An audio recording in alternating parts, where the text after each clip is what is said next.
que as três têm em comum? O principal ponto, daí a gente já pode entrar no tópico número 1 do nosso papo, que é elas conseguem construir um relacionamento muito bom com os influenciadores assessorados dela. Então, esse é o primeiro ponto do assessor desejado. O influenciador desejado... Eita, tô confusa hoje. O assessor desejado, ele consegue construir uma relação muito bacana com o influenciador. Porque a partir do momento que o influenciador gosta do trabalho dele, aí que o boca a boca começa. É desse influenciador que vem o próximo. Até porque as pessoas vão querer referência, né? Sim. Então, né, é uma coisa que envolve trabalho, então vão pedir uma referência de como que o assessor vai perguntar para quem? Para o influenciador que ele assessora. Exatamente. Então, nada melhor do que a pessoa que é beneficiada, né, que é a melhor beneficiada, digamos assim, né, que é a pessoa que ganha o dinheiro ali, para poder dar uma referência boa sobre o assessor, né? Exatamente. Então, a partir do momento que você constrói uma boa relação com o influenciador, e lógico, né, para você construir essa boa relação, tem alguns pilares que também envolvem os outros 3 pontos que a gente vai falar hoje. Mas aí eu tô falando de, por exemplo, né, o que é construir uma boa relação com o influenciador? É você ter um diálogo aberto com ele. Então, você conseguir fazer reuniões semanais, você conseguir conversar com ele, você conseguir dar feedbacks pra ele. Então, não é você passar a mão na cabeça do influenciador e fazer tudo o que ele quer. Muita gente confunde. Ah, não, então, pra eu construir uma boa relação, vou ter que fazer tudo o que ele quer, vou abraçar o mundo, vou dizer que ele tá sempre certo, vou aceitar tudo, e daí ele vai me amar, e daí eu vou conseguir construir. Na verdade, você vai criar um monstro. Você não vai criar uma boa relação, vai ser um monstro. É que muitas pessoas acham, muitos assessores acham, posso estar falando besteira, tá? Que precisam do influenciador. Eu preciso muito dele. Claro que precisa, obviamente precisa, porque tem gente, né, que é muito bom e vai dar um retorno financeiro ali, mas eu acho que não precisa do outro, né? Então você tem que se colocar no lugar e saber da importância dele no papel ali do trabalho dos dois. Então não é só, a importância não é só do um, não é só o cara criar conteúdo. Se não tiver uma boa assessoria atrás, o cara não vai ter o retorno dele. Então, exatamente. Os dois têm a mesma importância, digamos assim, exato. Né? E daí, quando o assessor acaba fazendo tudo pelo influenciador, abraçando todas as demandas e tal, ele acaba metendo os pés. Daí, o primeiro ponto é esse. Tudo que o influenciador quer, ele pede pro assessor e o assessor faz. E daí o que pode acontecer? O assessor pode ficar sobrecarregado, ele pode não dar conta, ele pode meter os pés pelas mãos naquela relação. E daí o boca a boca vai ser reverso. Porque ele disse que vai fazer tudo, né? O influenciador falando do assessor. Porque o meu assessor disse que vai fazer tudo e não faz nada. Por quê? Porque ele se comprometeu a fazer um monte de coisa que ele não deu conta. E daí o tiro saiu pela culatra, né? E outra coisa que é sempre passar a mão na cabeça do influenciador, sempre aceitar o que ele quer, não dizer que o influenciador tá errado, só pra, né, encher um pouco o ego do influenciador e achar que com isso você vai construir um relacionamento melhor com ele.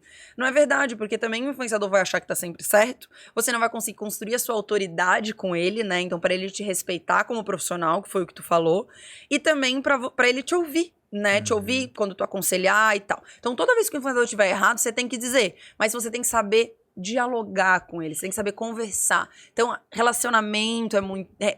gestão de pessoas, né? Esse relacionamento com pessoas é muito importante na nossa profissão. E não só para dar o feedback, para saber ouvir o feedback também. Né? Pro influenciador dar o feedback sobre o assessor, do que ele tá errando, do que ele tá acertando, então saber falar e ouvir, né? Também. Então o relacionamento tem sido dos dois lados ali. Exatamente. Então, um ponto muito importante para você construir um relacionamento com seu influenciador. Não passar a mão na cabeça sempre. Dizer a verdade, dizer o que ele tá fazendo de errado, dizer o que ele precisa melhorar, mas sempre num diálogo maduro, adulto, honesto ali, transparente com ele. E também não abraçar todas as demandas, sendo muito transparente com ele, dizendo, se eu fizer isso, eu não vou conseguir dar conta daquilo outro, que é mais importante. Então, o relacionamento com o influenciador, ele é construído através de diálogo. Eu acho que quando eu errei muito nos relacionamentos com os meus influenciadores no passado e tal, eu errei em não dialogar. Em achar, não, isso não tem tanta importância. E deixar, sabe? E deixando.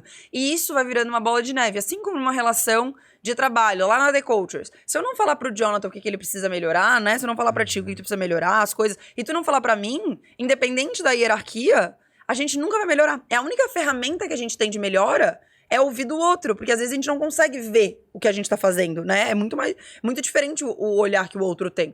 Então, a única ferramenta que a gente tem de melhora é o feedback, praticamente, né?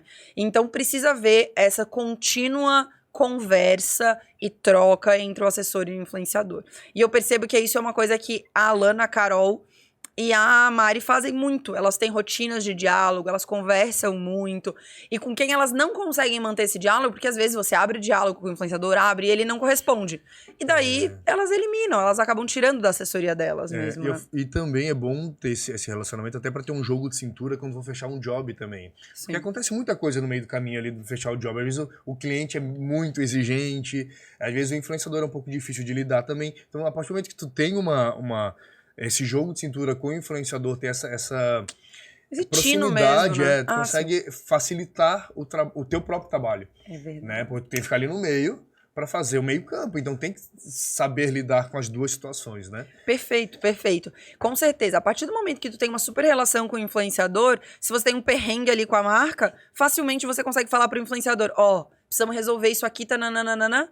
Ele vai aceitar e vocês vão resolver. Catarina, por exemplo, legal falar da Catarina. Catarina, sempre quando a gente fala, putz, esse cliente aqui tá precisando muito que a gente faça algum extra, não deu tanto resultado, ou vamos precisar entregar de novo um conteúdo.